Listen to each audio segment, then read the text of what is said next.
देखिए मेरे बच्चे, नंबर ऑफ फैक्टर्स के बारे में आज मैं आपसे डिस्कस करने जा रहा हूं। फैक्टर्स होते क्या हैं, डिटेल में एक एक चीज समझा रहा हूं और आखिरी में सारी जितने भी इस पे सवाल बनते हैं सारे सवालों का क्विक रिवीजन भी आपको करा रहा हूं। मेरे बच्चे, एक शब्द होता है जिसे हम बोलते हैं फैक्टर। हिंदी में इसे हम कहते हैं गुणनखंड।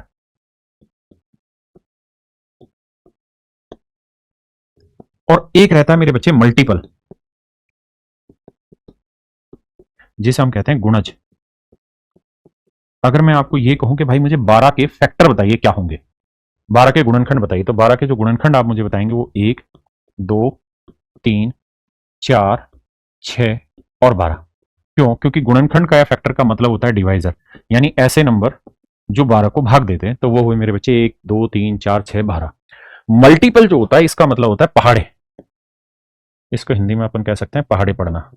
तो जब हम पहाड़े पढ़ते हैं तो पहाड़ों में क्या होता है कि जैसे 12 है तो 12 एकम 12, 12 टू जा 24, 12 तीय 36, 12 चौक 48, 12 पंजे 60। ये मेरे प्यारे बच्चों हमारे कहलाते हैं पहाड़े। तो दिस इज डिवाइजर फैक्टर और ये कहलाते हैं पहाड़े मल्टीपल। हमेशा ही जो फैक्टर्स होते हैं उनकी संख्या लिमिटेड होती है, जबकि मल्टीपल जो होते हैं अनंत तक जाते हैं या एन तक जाते हैं। समझे मेरी बात?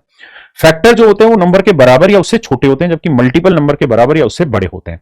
तो आज हम इसी चीज पर चर्चा कर रहे हैं कि भाई फैक्टर कैसे ढूंढते हैं। तो किसी भी नंबर के फैक्टर ढूंढने हैं, जैसे मान लीजिए एक बहुत बड़ा नंबर है ना, ये कोई नंबर है, तो सबसे पहला काम आपने ये करना है कि इस नंबर के अभाज्य गुणनखंड करिए, प्राइम फैक्टराइजेशन करिए। जैसे मान लीजिए मैंने लिखा है 12, तो 12 के प्राइम फैक्टराइजेशन करिए ऐसे, 2 से काटा 6, 2 से काटा 3, 3 से काटा 1। ऐसे करेंगे तो ये हो जाएगा 2 की पावर 2 गुना 3 की पावर 1। ये हुआ मेरे प्यारे बच्चों प्राइम फैक्टराइजेशन करना, कर दिया।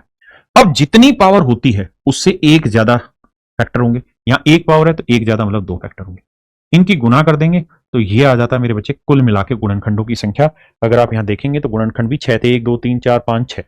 हाँ जी, ये गुणनखंड का तरीका है कि सबसे पहले क्या करो, जो भी नंबर है उसके प्राइम फैक्टराइजेशन अभाज्य गुणनखंड करो, फिर जो घातांक उसमें एक जोड़ो और गुना करो आंसर।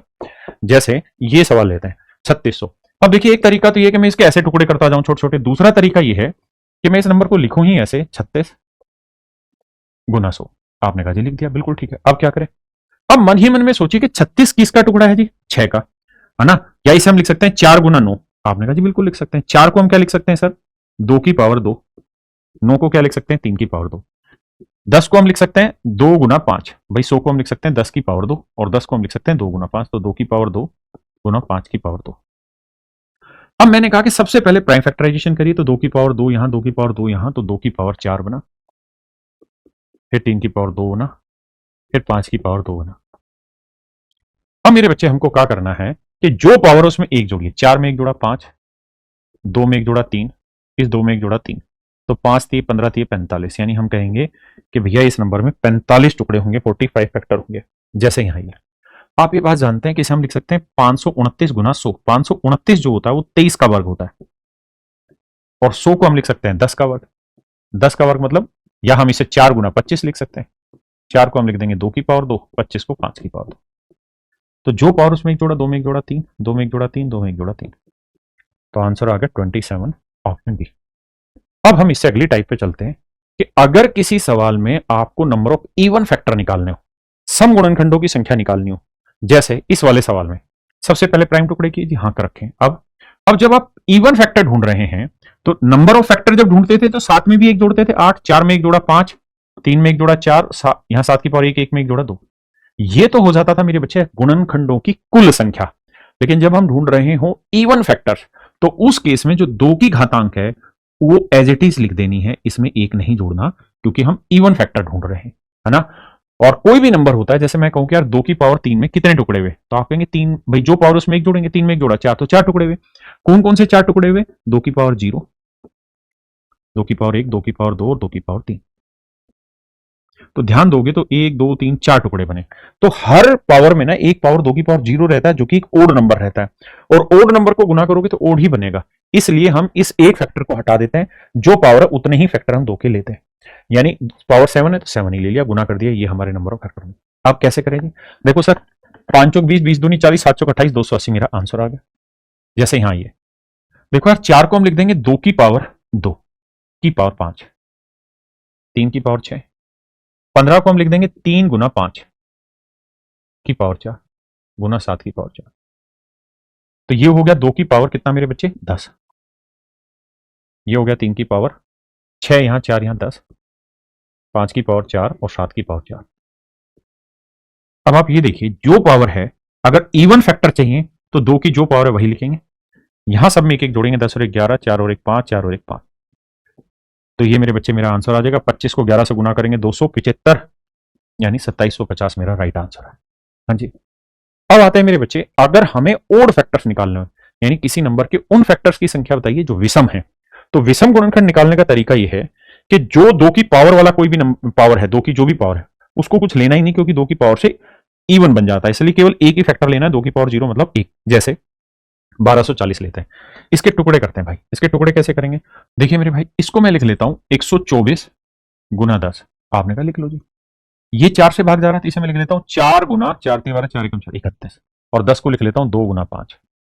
तो मेरे बच्चे 4 गुना 2 हो गया 8, 8 का मतलब 2 की पावर 3, फिर 5 की पावर 1 और फिर 31 की पावर 1। अब कहानी को समझिए, कहानी ये है कि जो भी आपकी पावर होगी उसमें एक जोड़ते नंबर ऑफ फैक्टर में, लेकिन अगर ओड फैक्टर निकाल रहे हैं तो इसको शामिल ही नहीं करना।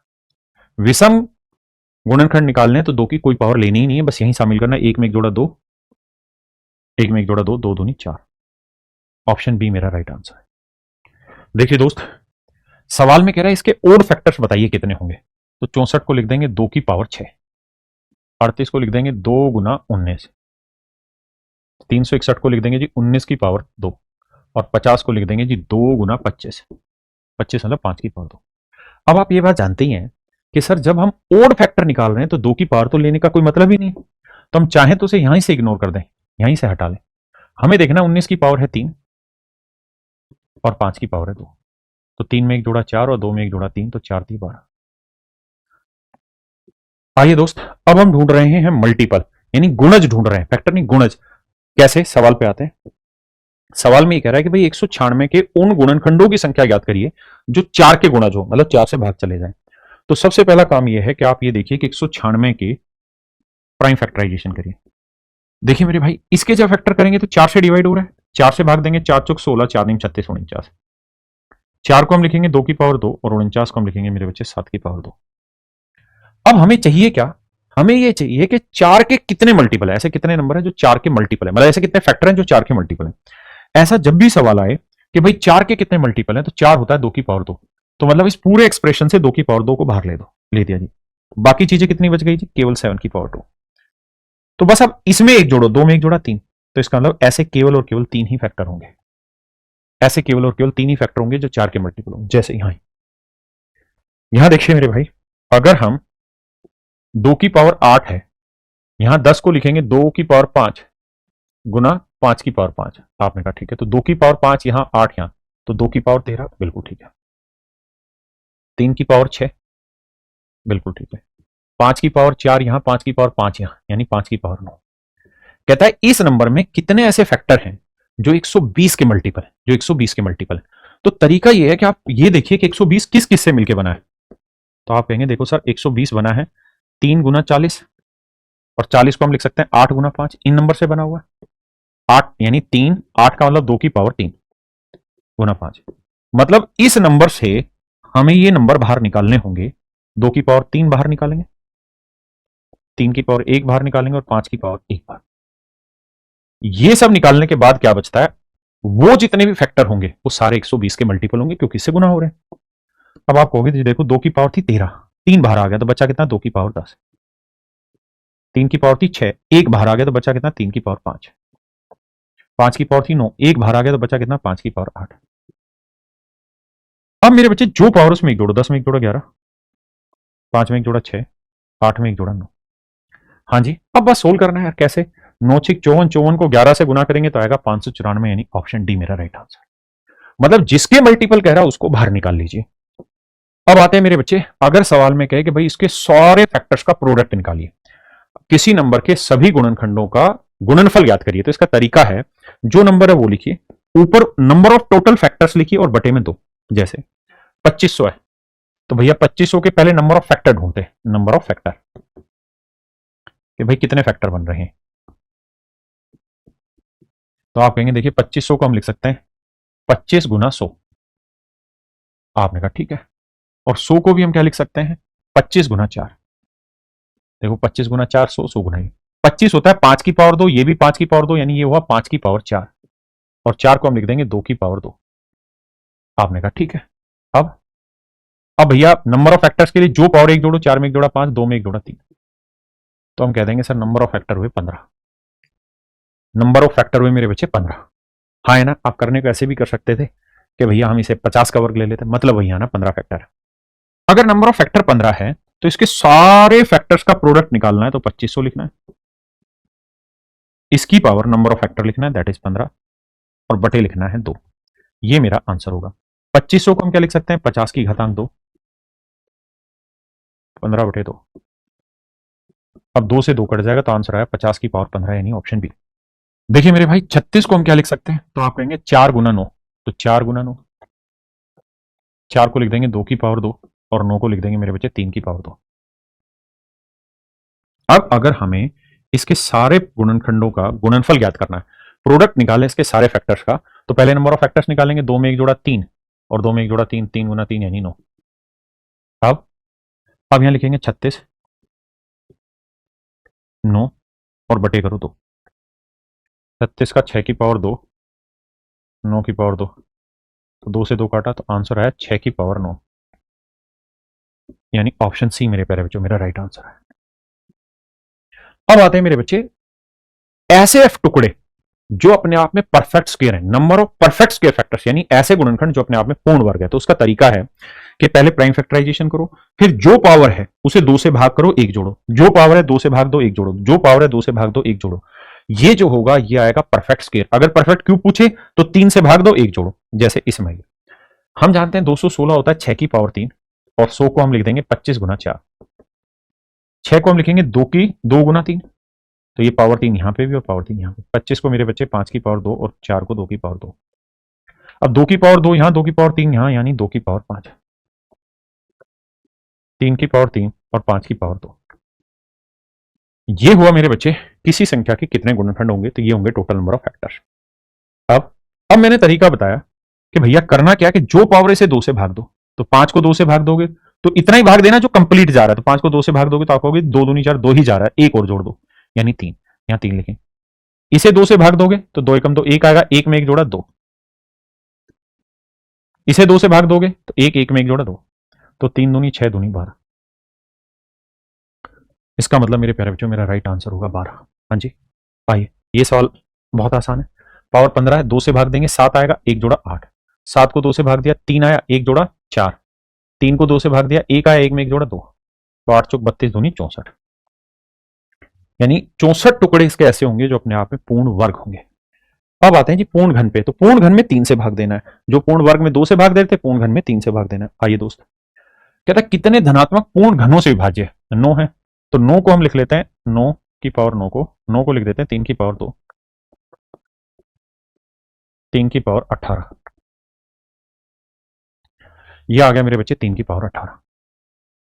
तो जो नंबर है ये हो गया 3 की पावर 18, बिल्कुल ठीक है। अब कह रहा है कितने परफेक्ट क्यूब हैं, तो भैया तरीका ये है जितनी पावर है इसे 3 से भाग दो, तो 3 से भाग देंगे 3 चिंग 18, 6 आया, एक अपनी तरफ से जोड़ दो, तो मेरे प्यारे बच्चों मेरा राइट आंसर आया 7, यानी ऑप्शन बी मेरे बच्चे राइट आंसर। कहता है कितने ऐसे फैक्टर हैं जो 3 से भाग चले, मतलब पूर्ण घन होंगे, तो 3 से भाग देंगे तो आप कहेंगे 3 दूनी 6, एग्जैक्ट चला गया 2, एक और जोड़ देंगे 3। 3 से भाग देंगे 3 दूनी 6, 2 पे गया, एक और जोड़ेंगे 3। यहां 3 से भाग देंगे 3 एकम 3, 1 में 1 जोड़ा 2, तो 3 तिया 9, 9 दूनी 18, मतलब 18 फैक्टर ऐसे होंगे जो परफेक्ट क्यूब होंगे। अब बात करते हैं मेरे बच्चे, अगर सवाल में पूछा जाए कि कितने प्राइम फैक्टर होंगे किसी नंबर में, तो प्राइम फैक्टर के केस में जो पावर होती है बस उन्हें जोड़ दो, वही आपका आंसर होगा। जब भी प्राइम फैक्टर पूछे जैसे इस सवाल में, तो सबसे पहले तो इसके प्राइम टुकड़े करिए। 30 को हम लिख देंगे 5 गुना 2 गुना 3, 3 दूनी 6 5 30, और पावर 5 है, ध्यान रखना। 24 को लिख देंगे 8 गुना 3, और 8 को क्या लिख देंगे 2 की पावर 3, और इसकी पावर 5 थी तो गुना 5। अब देखिए मेरे दोस्त 2 की पावर 15 यहां है, 2 की पावर 5 यहां है, तो यह आ गया 2 की पावर 20। 3 की पावर 5 यहां है, 3 की पावर 5 यहां है, 3 की पावर 10, और 5 की पावर 5। तो जो पावर है बस उनको जोड़ना है, तो 20 जमा 10 जमा 5। तो यही मेरे प्यारे बच्चों मेरा आंसर होगा, यानी ऑप्शन बी मेरे बच्चों मेरा राइट आंसर होगा। हाँ जी, ये सवाल आपके लिए। और अगर इन चीजों को बहुत डिटेल में पढ़ना है तो मेरे प्यारे बच्चों, अगर आप डिटेल में पढ़ना चाहते हैं तो मेरे बच्चे हर महीने हमारा एक बैच आता है एसएससी प्रथम बैच, जिसमें मैथ मैं भी पढ़ा रहा हूं, अभिनय सर भी पढ़ा रहे हैं, इंग्लिश जयदीप सर पढ़ा रहे हैं, गोपाल वर्मा सर पढ़ा रहे हैं, रीजनिंग पीयूष सर भी पढ़ा रहे हैं, अरुण सर भी पढ़ा रहे हैं, और जीएस की पूरी टीम पढ़ाने लग रही है। दूसरी बात, इस बैच की फीस 999 रुपए है, ठीक है जी। और केवल इसी बैच की फीस नहीं है, इस बैच में आपको 3 बैचेज मिलते हैं। एक प्रथम बैच जो आपके सामने दिखाई दे रहा प्रथम बैच, दूसरा प्रैक्टिस बैच। अब आप कहोगे जी प्रैक्टिस बैच क्या है? देखो मेरे दोस्त, ये है एसएससी का कंप्लीट प्रैक्टिस बैच। इसमें क्या है, मैथ की प्रैक्टिस अभिनय सर कराएंगे, इंग्लिश की प्रैक्टिस सत्येंद्र तिवारी सर कराएंगे, रीजनिंग की प्रैक्टिस भरत सर कराएंगे, बाकी पूरी जीएस की टीम रोज आपकी प्रैक्टिस कराएगी, ताकि आपको किसी भी तरीके का कोई कंफ्यूजन ना हो। इसकी इंडिविजुअल फीस 999 रुपए, लेकिन आपको ये पे करने की जरूरत ही नहीं है, क्योंकि इसी बैच में प्रैक्टिस बैच भी हम आपको फ्री ऑफ कॉस्ट दे रहे हैं, साथ के साथ रिवीजन बैच भी हम आपको यहां दे रहे हैं। तो ये तीनों ही बैचेज मेरे प्यारे बच्चों हम आप सभी को मात्र 999 रुपए पे दे रहे हैं। कैरियरविल ऐप पर जाइए, क्योंकि सिलेक्शन मतलब कैरियरविल ऐप, और आंख बंद करके मेरे बच्चे इस बैच में अपने आप को एनरोल करिए। सारे कॉम्पिटेटिव एग्जाम की तैयारी आपकी यहीं से हो जाएगी। और अगर आप केवल मैथ पढ़ना चाहते हैं तो मेरे प्यारे बच्चों, मेरा पूरे का पूरा रिकॉर्डेड बैच जिसकी फीस 599 रुपए है, वो आपको यहां पे कैरियरविल ऐप पे देखने को मिल जाएगा। नमस्कार।